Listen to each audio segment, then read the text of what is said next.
কালকে আমাদের অ্যানিভার্সারি একটা ছোট্ট পার্টি ছিল, সেজন্য চলে এসেছিলাম প্রিয়াঙ্কাদের কাছে সাজতে। সবসময় তো আমি নিজেই মেকআপ করি, তাই ভাবলাম এবারে একটু প্রিয়াঙ্কাদের কাছে পার্টি মেকআপ করি। যেহেতু অ্যানিভার্সারির দিন সরস্বতী পুজো ছিল, সেই জন্য সেরকমভাবে কোনো অ্যারেঞ্জমেন্ট করা হয়েছে। So thank you. হ্যাঁ, মোস্ট ওয়েলকাম।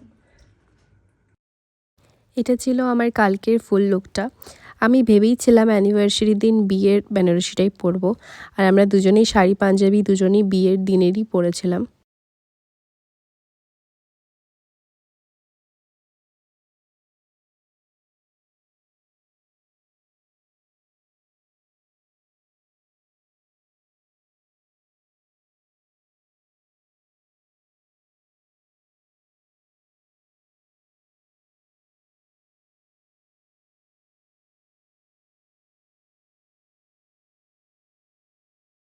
আমাকে কেমন লাগছে তোমরা অবশ্যই কমেন্টে জানাবে। চলো টাটা।